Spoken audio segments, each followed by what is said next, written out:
Sir, आमतौर पर patient आते हैं आंखों की कुछ तकलीफ लेकर, तो कौन सी उम्र होती है कि जहां पर हमें आपको बता देना चाहिए, आपको मिलना चाहिए कि कहीं ग्लूकोमा के असर तो नहीं दिख रहे हैं ना? जी। तो प्रिवेंशन केयर और कैसे आप निदान करोगे क्लिनिकली?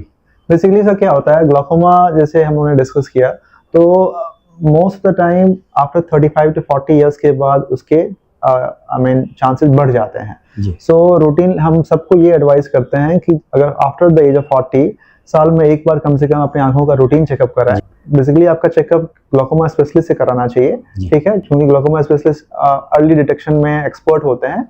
और आपको जब आप डॉक्टर के पास जाइएगा तो डॉक्टर आपके आंख का प्रेशर चेक करेंगे, आपके पर्दे में जो ऑप्टिक नर्व होता है जिसको नस बोलते हैं उसको चेक करेंगे।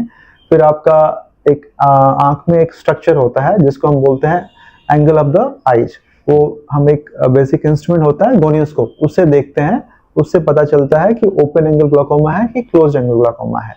ओवरऑल पूरे वर्ल्ड में जो सबसे कॉमन ग्लाकोमा है वो ओपन एंगल बोलते हैं, लेकिन इंडिया में एंगल क्लोजर जो है वो ज्यादा होता है। तो ओपन एंगल में सिम्टम्स नहीं आता है।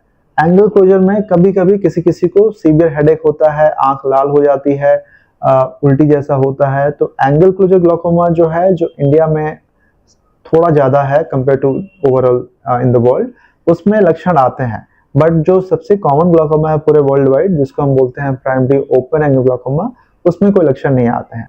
ये तो हो गया ओवरऑल ग्लाकोमा। एक ग्लाकोमा होता है जिसमें आंख का प्रेशर नॉर्मल होता है, उसको भी ग्लाकोमा हो सकता है। उसको हम बोलते हैं normal tension glaucoma. So by in large pressure बढ़ने से ग्लाकोमा होता है, बट एक टाइप का ग्लाकोमा है जिसको नॉर्मल टेंशन ग्लाकोमा बोलते हैं, वो भी आफ्टर 40 के बाद ही होता है। उसमें प्रेशर नॉर्मल होता है, बट नॉर्मल प्रेशर होने के बावजूद आंख की जो नस होती है, जिसको मैंने अभी आपको बताया था ऑप्टिक नर्व, वो उसकी ब्लड सप्लाई कम हो जाती है। और ब्लड सप्लाई कम होने के कारण उसमें कम प्रेशर पे भी आंख की नस सूखने लगती है। तो इसलिए प्रेशर अगर नॉर्मल है तो भी ग्लाकोमा हो सकता है। ये एक मैसेज मैं सबको देना चाहूंगा। ट्रीटमेंट इसका काफी आसान है शुरू के दिनों में, अर्ली स्टेज में। बट अगर आप लेट से, क्योंकि अगर आपने रूटीन चेकअप नहीं कराया, तो जैसे मैंने आपको बताया, आपको पिछले 15 साल से ग्लाकोमा है, आपको पता नहीं है। ये जो बीमारी है ये काफी धीरे धीरे फैलती है, तो क्योंकि ये बहुत स्लोली प्रोग्रेस होती है, इसलिए लोगों को पता नहीं चलता है। दिमाग बोलते हैं, जैसे बोलते हैं ना, दिमाग चीजों को धीरे धीरे लकड़ी को खाता है, वैसे ग्लाकोमा को दिमाग बोलते हैं, मतलब हिंदी लिटरेचर में। तो ये धीरे धीरे आंख के नस को खा जाता है। तो अर्ली स्टेज में इसका ट्रीटमेंट बहुत आसान है। एक ड्रॉप डालिए, कभी कभी दूसरा ड्रॉप भी हम ऐड करते हैं अगर प्रेशर हमारे रेंज के अंदर नहीं आता है, बट उससे पेशेंट का सब कुछ ठीक रहता है।